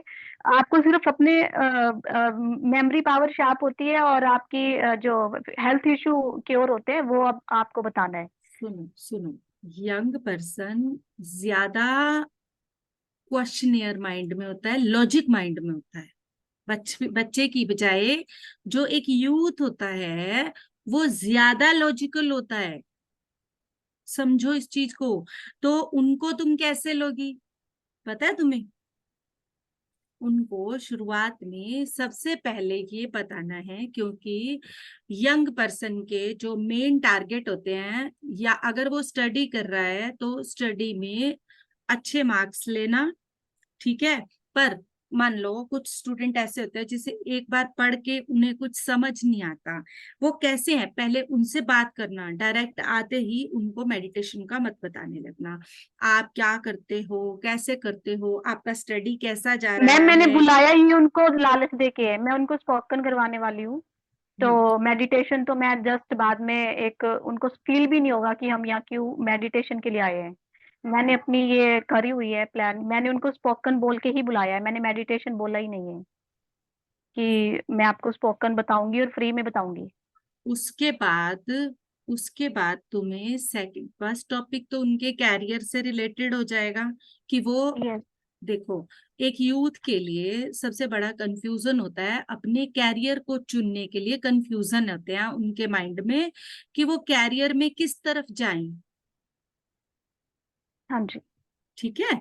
तो ये पॉइंट नोट करो कि उनको कैरियर का लालच देना है, कि आपको आपके लिए जो कैरियर सबसे बेस्ट होगा वो चूज करने में मेडिटेशन आपको हेल्प करेगा।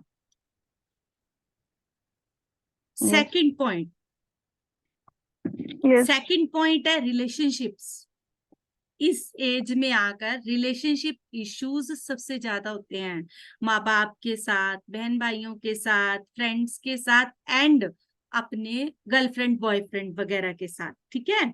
तो यस इसमें सबसे ज्यादा जो चीजें आती हैं एक दूसरे को अट्रैक्ट करने के लिए ब्रेकअप्स के बाद, तो ये सब चीजों को भी साथ लेके चलना, कि आप उसी पर्सन की तरफ अट्रैक्ट होंगे जो आपके लिए बेस्ट होगा।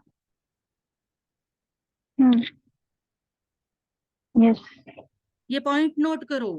और थर्ड फिर आएगा हमारा, उनको अभी, क्योंकि वो यंग हैं, उनको अभी फिजिकल इश्यूज उतने नहीं होंगे, थर्ड पॉइंट में आप लेके आएंगे, you will be more active. Ma'am physical issue तो आजकल छोटे छोटे बच्चों को है, मेरे स्टूडेंट्स को थे सभी को। बिल्कुल होंगे, पर उसमें तुम सीधा फिजिकल इश्यू पे ना आके उनको पहले ऐसे बताना कि मोर एक्टिव, और फिर बताना कि अगर कोई फिजिकल इश्यू है तो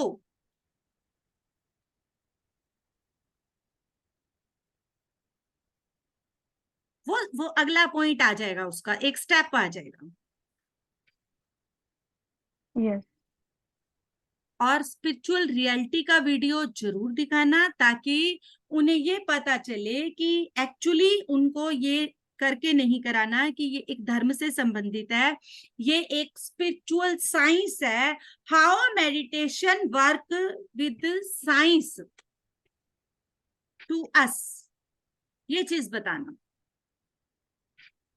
हमें एक जो 15-16 ईयर से नीचे के बच्चे होते हैं उनको अलग ढंग से लेना होता है। अबव 16 जो 23-5 तक के बच्चे होते हैं उनको अलग ढंग से लेना होता है।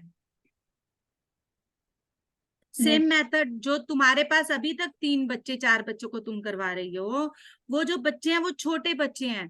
छोटा बच्चा कैसा होता है, उसको आप जो कहोगे वो मान लेगा, बट यूथ लॉजिकल हो जाता है। Why I will मैम ये do? ना, ये गर्ल्स हैं तो मुझे नहीं लगता कि मेरे को इतना इश्यू आएगा। बाकी मैं सरेंडर करके बैठती हूँ, सब एनर्जी नहीं करना है, मैं ये पूरे भाव में रहती हूँ, आपको पता है। तो मैं सोचती नहीं कि मुझे करना है, मुझे करना ही नहीं है। मैं सरेंडर करके बैठती हूँ कि जो भी आपको करवाना है मेरे थ्रू आप करवा लीजिए। तो अभी अभी फर्स्ट टाइम देखती हूँ तो मुझे सब एक्सपीरियंस होगा कि क्या क्वेरीज आ रही है उनकी तरफ से, हाँ, क्योंकि ये अभी सब मैंने लिया चीजें नहीं है ना। आएंगी। ये सब ये यस जो यस यही तो पॉइंट है ना कि हाँ जो जी यूथ की प्रॉब्लम्स हैं उनको पकड़ना है हमें। हाँ जी हाँ घर जी, में बिल्कुल पेरेंट्स बिल्कुल। के साथ आर्ग्यू में रहते हैं, और अपने फ्रेंड्स जो भी क्लोज फ्रेंड्स में बनते हैं उनके उनके साथ थोड़े ही टाइम में खिंचातानी शुरू हो जाती है बिल्कुल बिल्कुल। है ना।